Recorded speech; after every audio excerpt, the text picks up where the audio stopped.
Bianca. Hi, and welcome, and thank you, James, for talking to us. Thank you, Angus. Lovely to be here.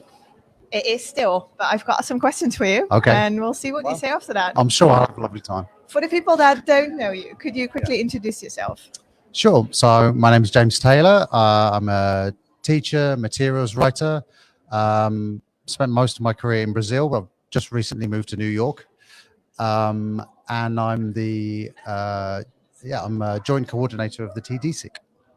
That is new news, isn't That it? is brand new news. Yeah, I think I'm the joint coordinator. You think? It's around now that I'm becoming that. Yes. How does it feel to say it out loud? It's pretty cool. Yeah, it's nice. I'm joint coordinator, I should say, of course, with Cecilia Lemos, and we're just taking over now. We've both been on the committee for a few years, and so now we're taking over the coordination together, and we're really looking forward to it. We've got a lot of plans, and we're going to do some exciting, cool stuff. Any spoilers, since we have the exclusive on this news anyway? Well, sure. Any spoilers of your plans? No, I mean, our first priority is to really get with our projects that we've been doing over the years, to really get those in the second half of this year, to get those going. So we'll have our journal published. We'll do our web conference that we do every year, the Web Carnival. We'll keep doing our podcasts that we do. And we have our TD Live events, which we've just started doing as an online sort of community event, which we'll continue to do. And we're going to be very busy, very active, and I can't wait. Very cool. So if you haven't joined the TDSIC, this is your time to do it. Wise words. Now, you're not just the joint coordinator. Now, I like saying it as well. You're not just a joint coordinator. Yeah. You're also here because you're speaking I am, tomorrow. Yes. Could you tell me a bit about your session? Sure. So my main interest is in materials writing, but I'm always very interested in if you look at the books that are published over there nowadays, almost all of them will be based around sort of a topic-based syllabus, right? So we have obviously the language content of the books, but then each lesson will have a topic, which is, and usually we all know those topics of like travel and food, family and friendship, and all those kind of things, right? So I'm always really interested in what we do with those topics as part of the lesson. So over the last few years, kind of all of my talks have been related to that. So I've spoke about fake news. I've spoken about diversity, equity, and inclusion. Last year I spoke about the climate crisis.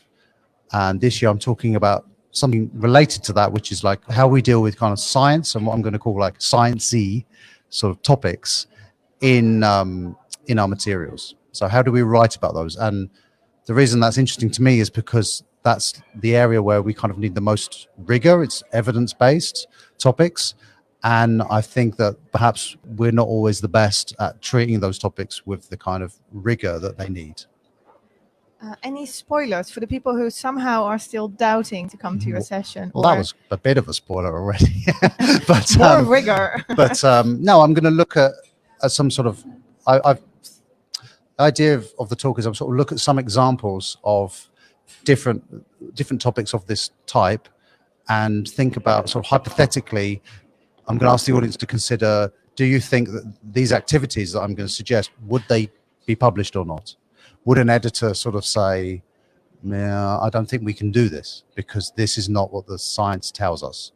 And what I think is interesting is that I think there are some subjects which are kind of more obvious, where people say, "Well, no, you couldn't say that." Yeah. But then there are other subjects which maybe would get through, but they're both kind of equally as sort of non-evidence based as each other. Yeah. So it's interesting to think about why would it work with this topic and not with this topic? Oh, sounds very interactive. Which one would make it? What could you use? Yeah. Very cool. I wanna go. You're more than welcome. Tomorrow morning about 10:30, I think. So Good. Yeah.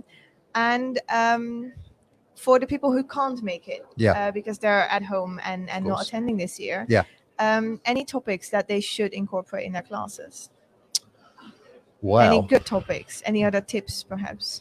Well, if you're talking about science, these kind of science and science-related topics, then I mean, I think that these are really good topics to include, but it's all about the approach to them, right? Yeah. So I give you an example of a course book series that I wrote for, where I did a lesson which was about, it wasn't about conspiracy theories, it was about conspiratorial thinking, right? Yeah. Because conspiracy theories, as a general rule, are pretty much all nonsense.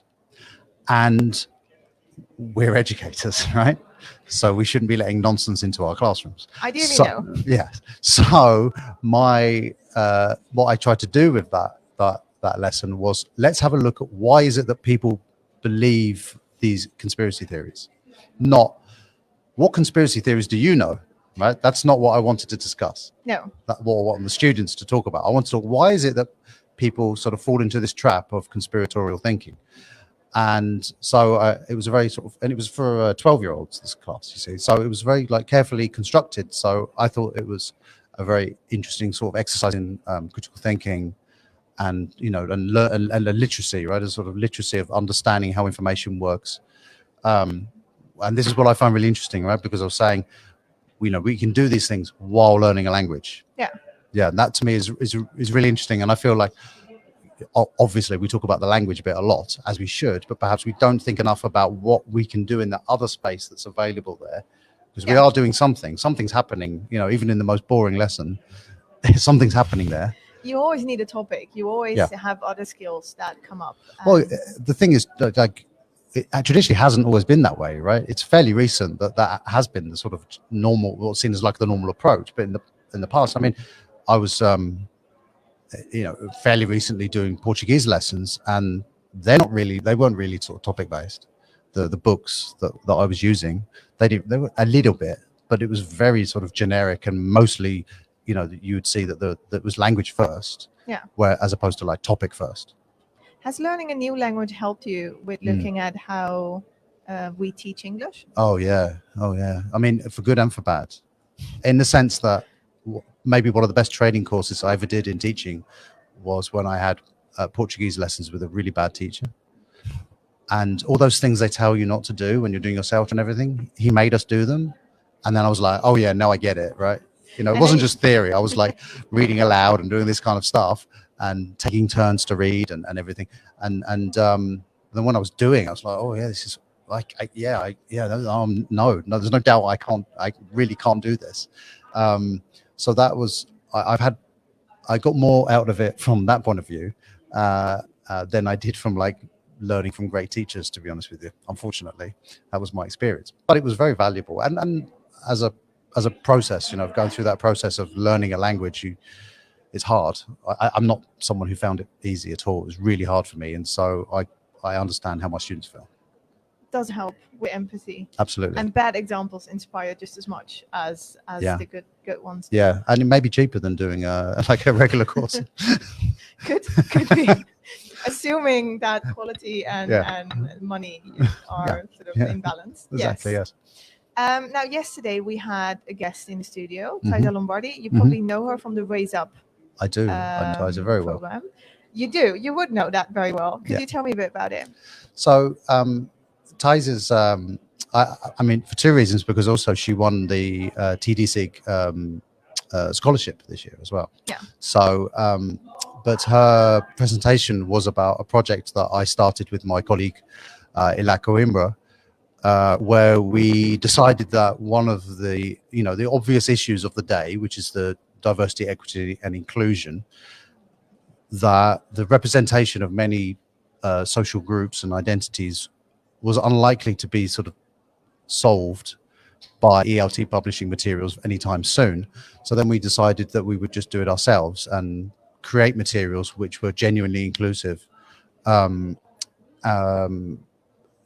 just independently. Yeah. So we wrote the first book together and published it. It's a self-published project.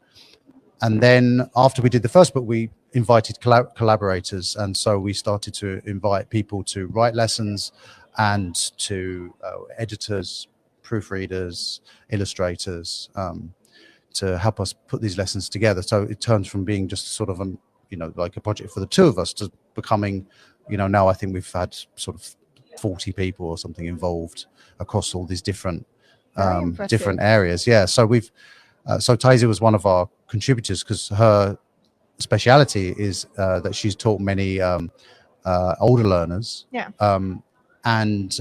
So she was very passionate about doing a lesson for them because she felt as a teacher that she didn't really have materials that worked right for that age group. So that's how she contributed. But she's one of many people who've had their own thing and say, oh, I want to do a lesson about this because this is something I care about. I would love to see a lesson like this exist. So then that's the people we speak to, and we match them up with an editor because often they don't have a lot of experience, so it's their first experience of actually doing writing published materials. So we match them up with an experienced editor, so it's like a mentoring program as well for them. And then we put the whole thing together into a book which is available to buy.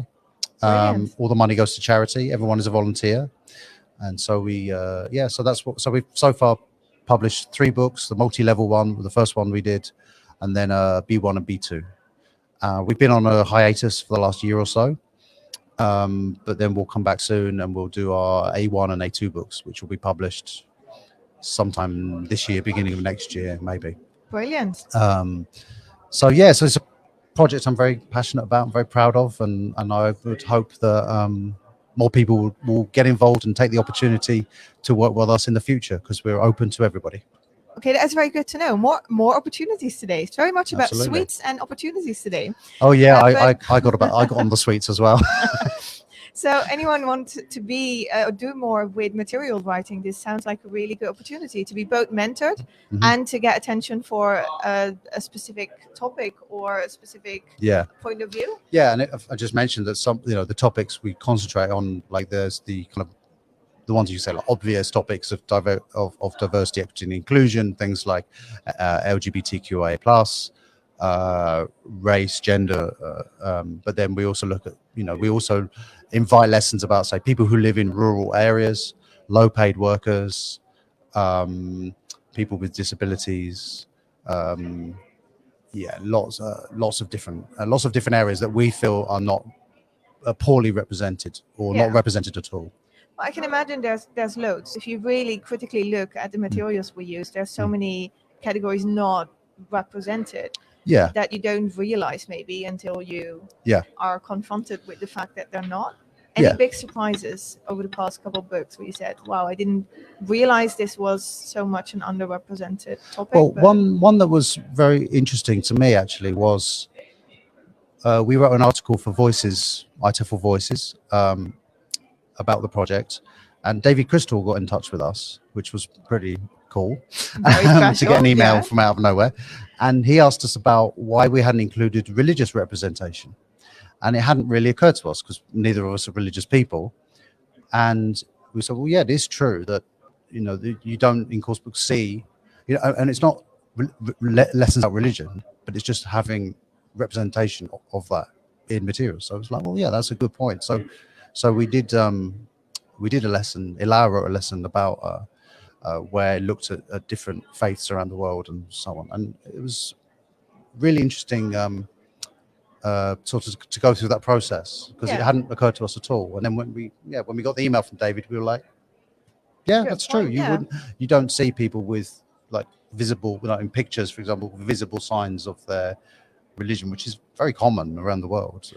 Yeah, and I think it's very important that it's not always a topic, but it's also representation in terms of just visually, in terms of examples. Well, this is the easiest way to sort of achieve visibility for these groups, is to like just put pictures in the book add pictures of those people into the books, right? But I mean, that's not enough, we would say, but it's a start.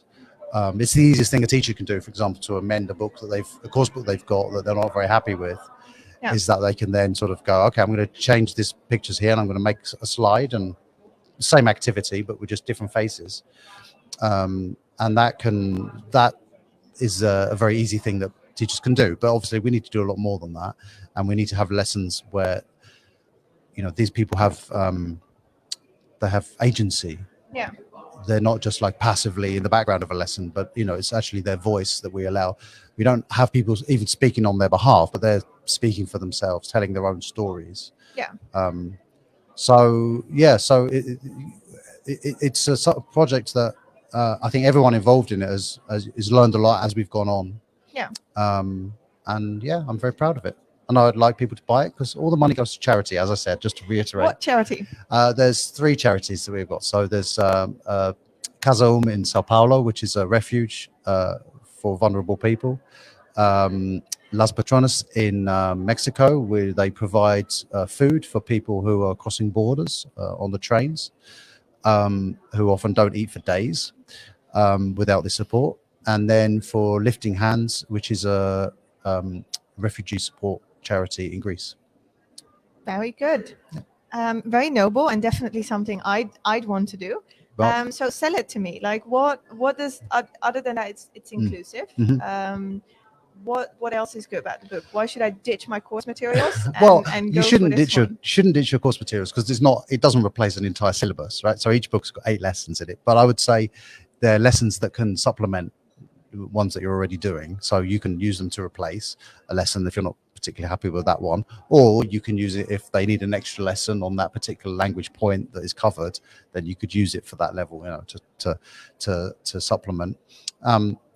The sort of the purpose of the book was to create these lessons that teachers could use, right? And they're good lessons that can be used. They're very accessible in terms of anyone can teach with these, because the syllabus, the activities and everything are deliberately designed to reflect like mainstream ELT materials. So it's not supposed to be like innovative in terms of methodology, because that's the point for us, is that what we're trying to say is that it isn't impossible. It's quite possible to have like very normal international mainstream ELT materials that do a much better job of being inclusive. Yeah. You don't have to be radical in order to do this, right? No. So the materials are very accessible, anyone can use them, but they also serve the purpose of, as I said, showing how this is possible. So if you're someone who's interested in writing materials, creating materials, publishing them, editing, whatever you do, you can get the books and look at it and see how we've done it as an example of saying, look, yeah, this can be done, right? Like it, they can contact you and they can be in on the next book. They can, or they can hire me to write their books. That's also very interesting. That would be nice.